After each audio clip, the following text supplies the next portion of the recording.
Oriente Médio, Israel, Palestina. Mais conflitos acontecendo por lá. Na minha época de graduação, o tema de Israel e Palestina era muito comentado. E não é à toa. Ele apresenta inúmeras questões que são um prato cheio para entender as relações internacionais. Nesse episódio, a mosca pousa no caldo grosso dessa relação, trazendo aspectos políticos e históricos para pensar por que provavelmente nada mudará tão cedo. Antes de começar, já peço para você deixar seu like e se inscrever no canal para não esquecer, beleza? Dito tudo isso, ouvidos atentos e cabeças abertas que a mosca vai decolar. Comecei o episódio dizendo que o conflito de Israel e Palestina era um prato cheio para o entendimento das relações internacionais. Não é à toa.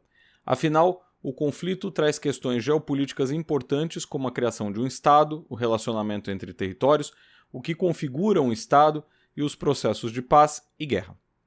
Não dá para pensar no conflito Israel e Palestina sem pensar na questão histórica que envolve aquele território. E talvez essa questão histórica seja simbolizada pelo contexto envolvendo Jerusalém. Não sei se vocês pararam para pensar, mas Jerusalém é uma cidade sagrada para cristãos, judeus e palestinos. 3 das religiões mais importantes do mundo. A cidade foi disputada ao longo da história, sobretudo na época das Cruzadas, e até hoje é um ponto sensível na relação entre Israel e os muçulmanos. Outro dado histórico que precisa ser avaliado na questão Israel e Palestina é a criação da divisão dos territórios feita na segunda metade da década de 1940. Israel era uma reivindicação antiga de alguns judeus pelo mundo, já que o povo não possuía um território. Um movimento chamado sionismo, que surgiu no final do século XIX, impulsionado pela comunidade judaica europeia, com o objetivo de promover a criação de um Estado judeu autônomo. Essa reivindicação se baseava em algo bem próprio da época e que segue norteando a criação dos Estados. Explico. A noção de território ligado a um povo é uma visão comum que passou a justificar a criação de Estados a partir do século XIX. A ideia de que os povos tinham direito de se autogovernar está na essência da ideia de Estado-nação que segue vigente até hoje e que resultou na queda de reinos e impérios pela Europa. Tal ideia embasa, ainda nos dias de hoje, a criação e manutenção dos Estados. O povo brasileiro gere o Estado brasileiro, por exemplo. Há até uma famosa frase que diz: "Fizemos a Itália, agora precisamos fazer os italianos". Essa frase foi dita no período de unificação da Itália e tinha em sua essência essa ideia de criação de um povo que estava sob o guarda-chuva de um Estado recém-criado, no caso o Estado italiano. Enfim, o povo judeu não possuía um território e essa noção de um povo, um país, fez com que muitos judeus pelo mundo passassem a advogar a criação de um Estado e um território que em meados do século XIX estava sob domínio otomano. Diante dos horrores cometidos contra judeus durante a Segunda Guerra Mundial e no contexto da criação da ONU, fundada em 1945, o Estado de Israel foi criado em 1948. Tal criação aconteceu após decisão tomada em uma sessão da Assembleia Geral, presidida pelo brasileiro Oswaldo Aranha.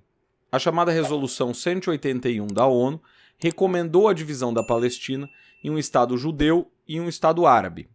Isso levou à criação do Estado de Israel em 14 de maio de 1948.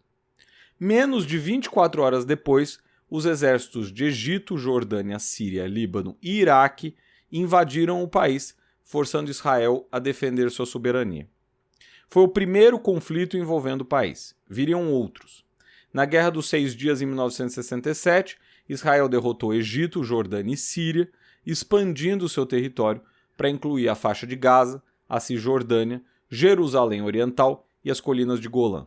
Na Guerra do Yom Kippur, em 1973, Egito e Síria lançaram ataques surpresas contra Israel durante o feriado judaico do Yom Kippur. Embora Israel tenha sofrido pesadas baixas no início dessa guerra, acabou prevalecendo. Há outros conflitos, mas esses 2 que eu mencionei são bem emblemáticos. Para além da problemática com seus vizinhos árabes, Israel também atacou e foi atacada por grupos palestinos, que é o que está acontecendo agora com o Hamas. O Hamas é uma organização político-militar palestina que tem presença significativa na faixa de Gaza.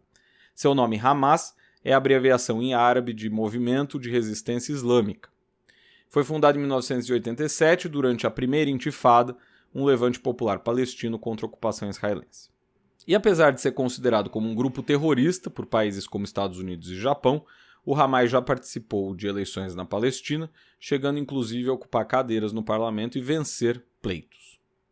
Além do Hamas, outro nome que a gente ouvia muito era o do Fatah, liderado por Yasser Arafat, um dos mais conhecidos, se não o mais conhecido líder palestino de todos os tempos. Além de todas essas questões, o fato de Israel possuir uma bomba atômica é um ingrediente a mais que fortalece o país e desestimula ações de seus vizinhos. Por tudo isso, o caso israelense possui grande interesse quando pensamos nas relações internacionais.